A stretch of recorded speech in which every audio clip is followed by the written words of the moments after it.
High atop one of the hills which ring the teeming metropolis of Gotham City, a large house rears its bulk against the dark sky.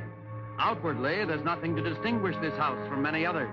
But deep in the cavernous basements of this house, in a chamber hewn from the living rock of the mountain, is the strange, dimly lighted, mysteriously secret Bat's Cave, hidden headquarters of America's #1 crime fighter, Batman. Yes, Batman, clad in the somber costume which has struck terror to the heart of many a swaggering denizen of the underworld. Batman, who even now is pondering the plans of a new assault against the forces of crime. A crushing blow against evil in which he will have the valuable aid of his young, two-fisted assistant, Robin, the Boy Wonder. They represent American youth who love their country and are glad to fight for it. Wherever crime raises its ugly head to strike with the venom of a maddened rattlesnake, Batman and Robin strike also. And in this very hour when the Axis criminals are spreading their evil over the world, even within our own land, Batman and Robin stand ready to fight them to the death.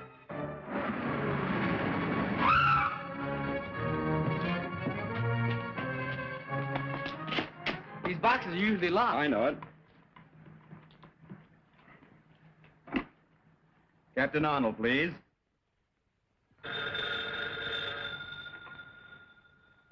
Captain Arnold speaking. I have a nice little package for you.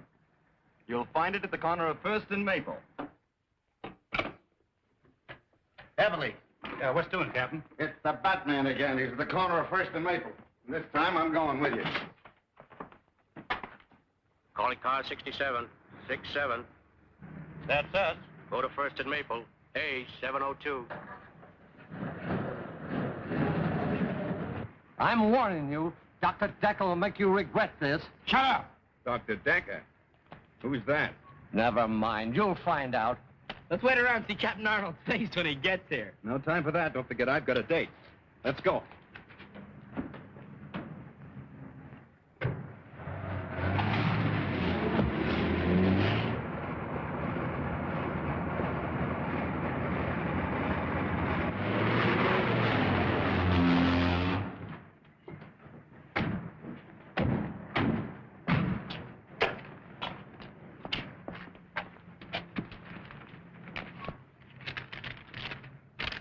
You'll recognize these as the last two men of the Collins gang.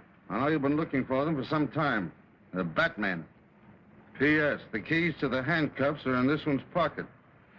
Well, it looks as though the Batman has done you boys another favor. Yeah. You ought to put him on a force. You find him. I'll put him on.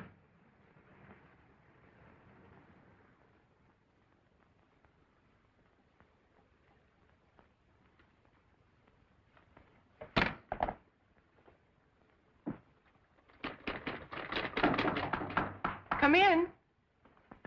Hello, Linda. Hello. I'm just finishing up. I won't be a minute. Oh, no hurry. I'll just relax a moment. It may settle my nerves. Listen, will you keep your hands out of there? You've had your usual busy day, I suppose. Yep. Up at the crack of noon, a brisk walk to the corner, and then the club for a rugged afternoon of gin rummy. Maybe you'll be too tired to go with me tomorrow to meet Uncle Martin. No, I'll be right with you. Thanks. Oh, it'll mean so much to him to know that he still has his friends despite all that trouble he was in. Only do me a favor. Let's not start too early. I'm always tired in the morning. All right.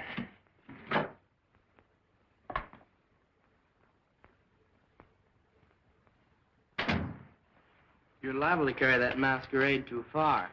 Think so? Yes, I do. Why don't you let her know who you really are instead of letting her think you're just a good-for-nothing playboy? Well, if she knew I was the Batman, she might worry. Not that she cares anything about me. Besides, on account of our special assignment from Uncle Sam, our success depends on keeping our identity a secret. And suppose she asks you about your status in the Army? Well, I always tell her I'm a 4F.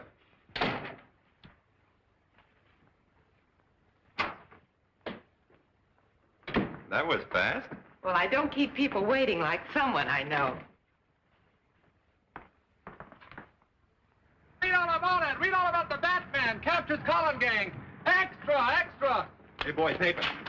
Oh. Extra. The Batman is certainly marvelous, isn't he? Oh, I think he's a show-off. Oh, everybody that does anything is a show-off to you. I can do things, too. I'll show you. I'll call for you tomorrow and take you to meet your uncle no matter how early you want to leave, even if it's before noon. It's nice of you to make such a terrific sacrifice on my account.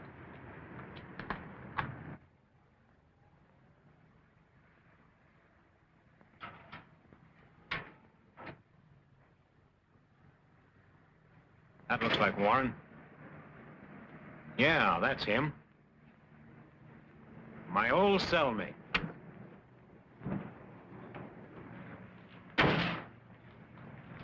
Hi, Marty, old boy. Why, hello, Foster. I don't... I know. You didn't think your old pal would remember you, did you? Well, I'm expecting my niece to pick me up. Your niece? Oh, sure, I know. That's what we came to tell you. She couldn't make it. We're going to take you to her. Come on.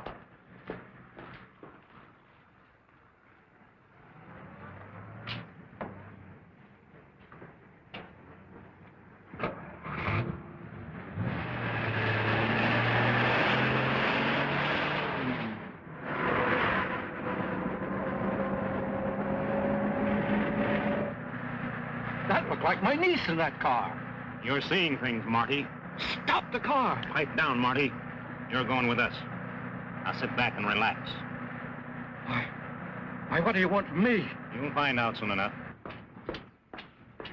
Has Mr. Warren left already? Yes, ma'am. 2 men met him and they drove off in a black sedan. Thank you. He drove away with some men in that black sedan we passed back on the road. We'll get in. We'll catch him before he gets back to town. Get going, Alfred. Very good, sir. I can't understand why Uncle Martin didn't wait for us.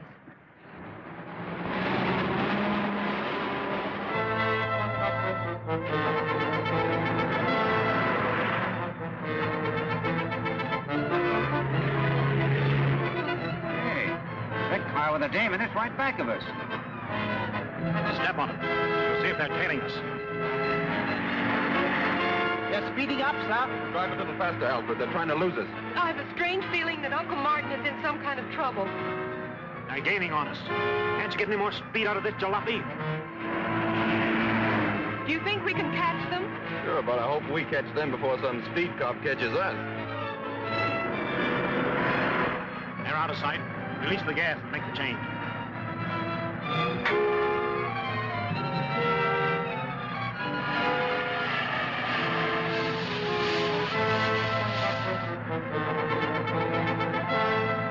Hold everything. I'm going to turn around.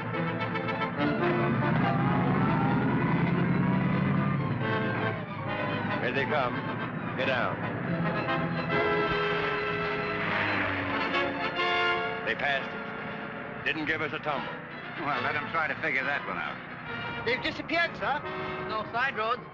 They just seem to have vanished. Well, Linda, I guess your uncle wasn't interested in seeing us. I can't understand his actions. Well, I guess the only thing to do is to go back to the hospital and wait for him to phone me. Yeah, and find out how he did that disappearing act. I'd like to pull it sometime when my creditors are after me. This was part of a foreign land transplanted bodily to America and known as Little Tokyo.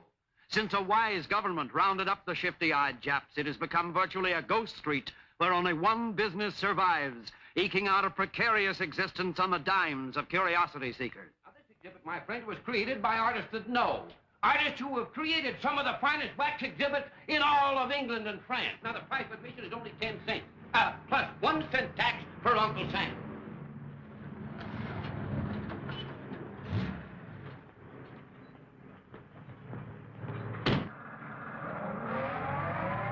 Not going to have any trouble with you, Marty, are we? Not only entertaining, Now you're being smart. It's educational.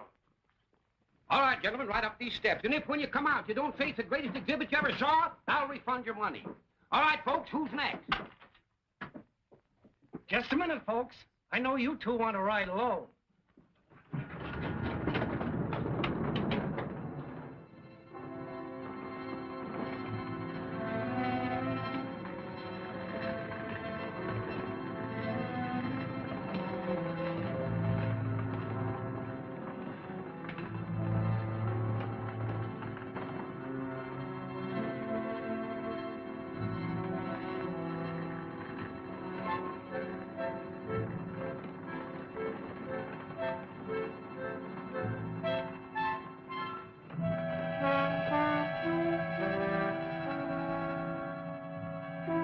of the line, Marty.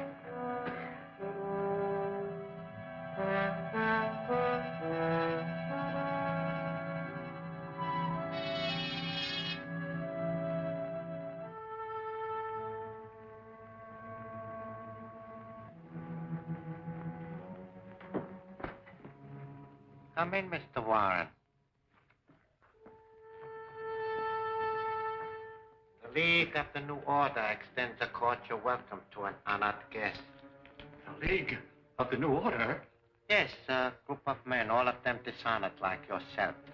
I'm not a criminal.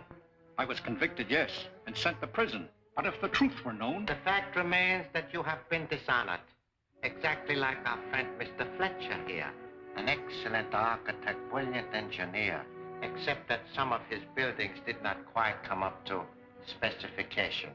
May I also present Mr. Marshall, Preston, and Wallace. Now, they are... What do you want of me? I am Dr. Daka, humble servant of His Majesty Hirohito, heavenly ruler and prince of the rising sun. By divine destiny, my country shall destroy the democratic forces of evil in the United States to make way for the new order. An order that will bring about the liberation of the enslaved people of America.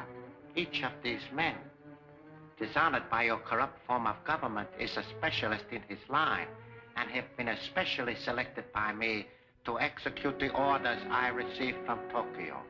We need an industrialist to round out our circle. That is why I've selected you. If you cooperate with us willingly, you shall share in the glorious victory soon to be ours. And if I refuse? You have no choice but to accept. You will work with us or be compelled to work for us. Therefore, it should be very plain to you that you should be willing to help serve my glorious emperor. Listen, Daka, for whatever your name is, I owe my allegiance to no country or order but my own. I'm an American first and always, and no amount of torture conceived by your twisted oriented brain will make me change my mind. But you are laboring under a great misapprehension. I do not believe in anything so barbaric as torture. Well,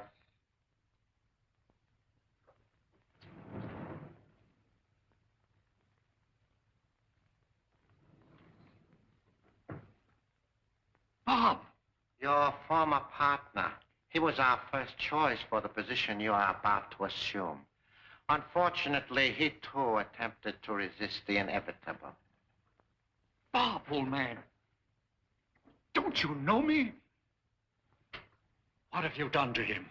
Deprived him of his ability to think. I have converted him into a zombie.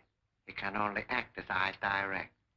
You will notice the metal headpiece from which a wire leads to the spine.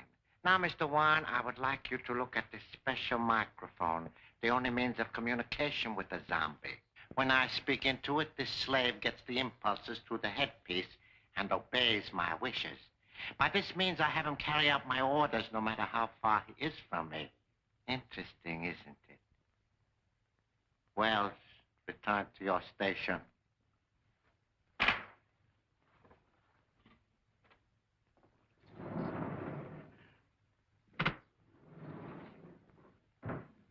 Now, what is your answer? It's still the same. Marshal Foster, take him to my electronic laboratory.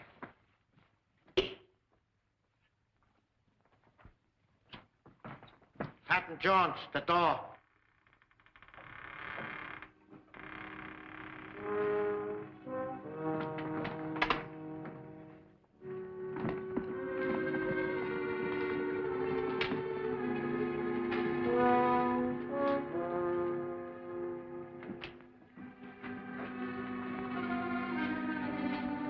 I'm not going to destroy your brain at this time because you have information which I must have while you still have your memory.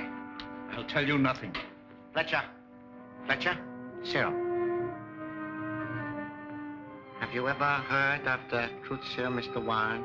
It's one of the New Order's favorite weapons. Hold him. Mr. Warren, you are one of the men who endowed the Gotham City Foundation. Therefore, you should be able to give me the information which I need.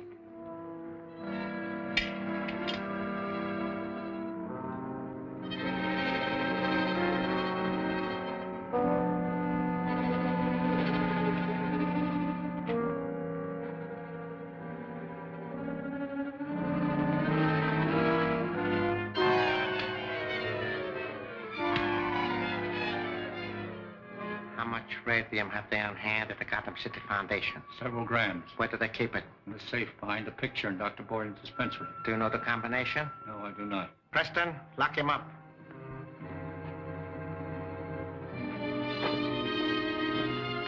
Fortunately, I do not have to have the combination. How are we going to crack it? What do you want that radium for? I will show you. Captain Jones, the block.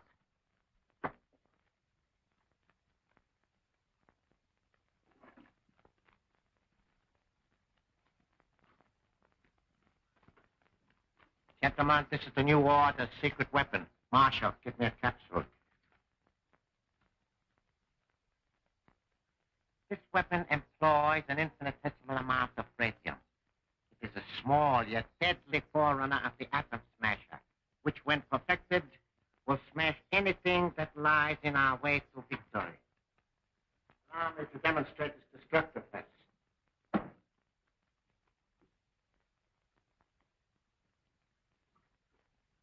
Place it and return to your station.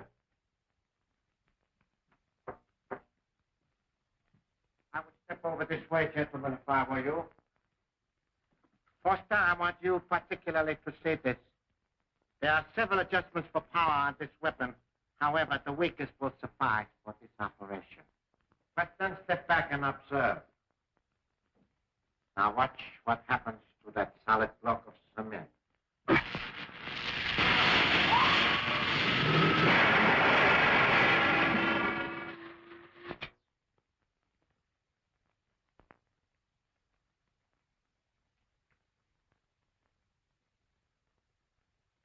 Gentlemen, this block was originally concrete.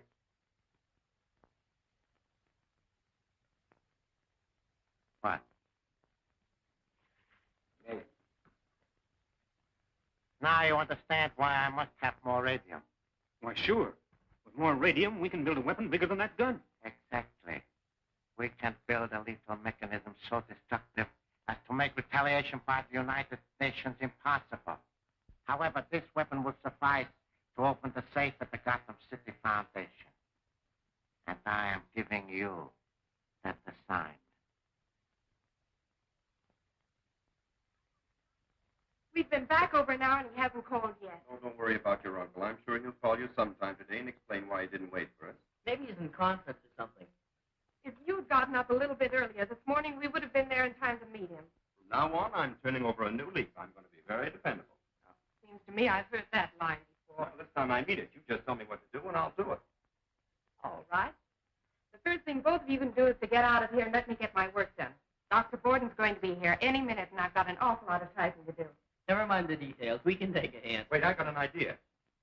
Why not call the prison? Maybe the guard there knows who the men were that met your uncle. Why, that's a splendid idea. See, I'm beginning to be dependable already. Oh, I don't mind robbing the safe, but what have we got to take this zombie with us for? One reason is he's strong as a bull. Another is that Daka can switch on that magic eye and watch him. Us, too, if we're close enough to him. I'm afraid we're going to double-cross him, is he? He's probably got that set focused on us right now. Thank you very much. The guard doesn't know who the men were. Well, there goes that idea. Well, we better get out of here and let Linda get her work done. Goodbye for now. Bye-bye. Everything's on schedule. There goes Brennan with the truck.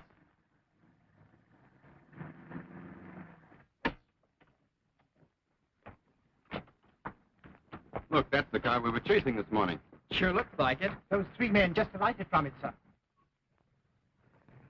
And Martin Warren isn't with them. Come on, I have an idea. The Batman should look into this. And don't forget Robin. Alfred, drive into that alley and put the top up. Yes, sir.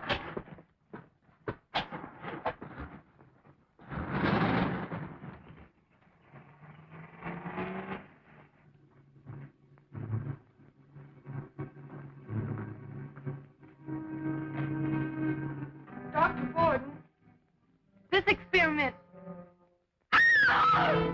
Take her in the other room.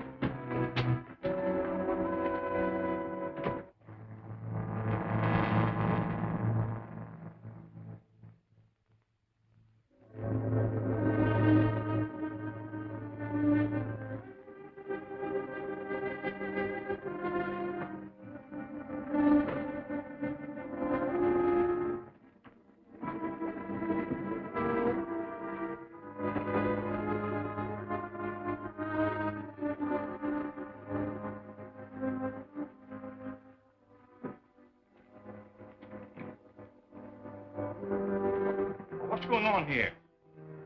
Why, Dr. Hayden, my old colleague. What are you doing here? Ah!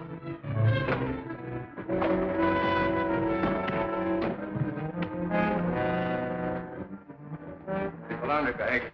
Get something to stuff it with. Right.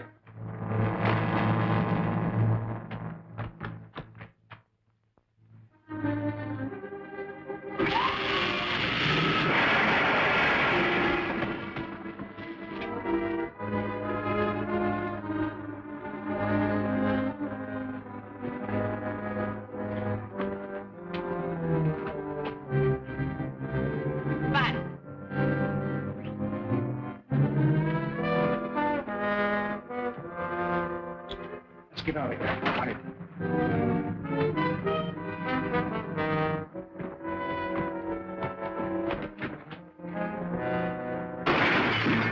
The Batman. Come on.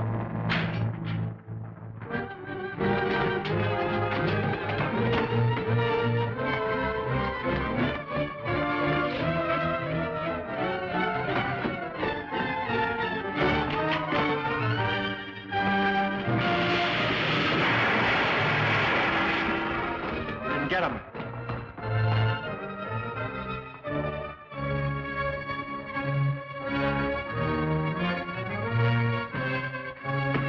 Behind the chimney.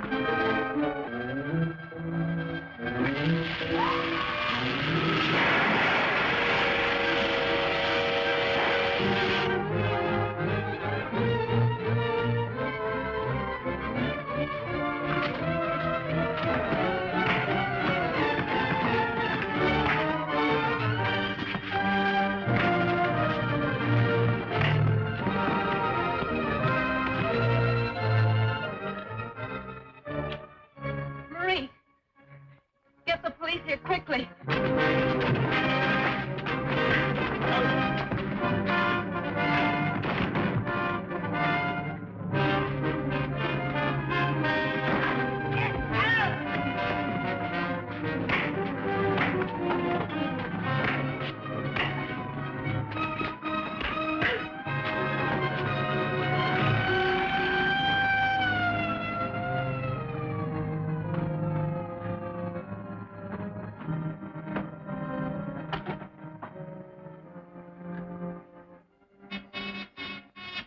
Section 1, go ahead. Dr. Daka, the cops are heading for the hospital. You get the radio. Yeah? I got the stuff. It's in the truck. I'm starting back now. Return at once.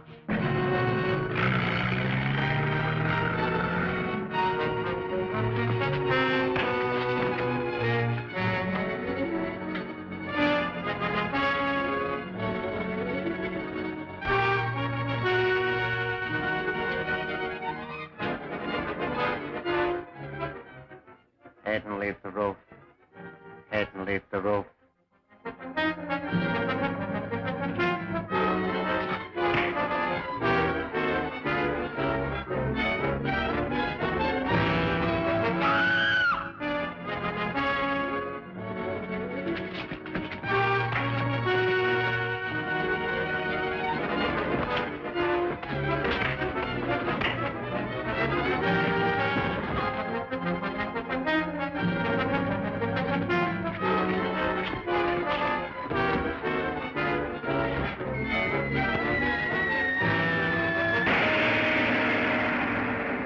Daka, the sinister Jap spy, believes Linda knows the whereabouts of the powerful radium gun.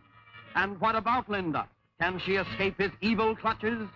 Don't fail to see The Bat's Cave, Chapter 2 of Batman at this theater next week.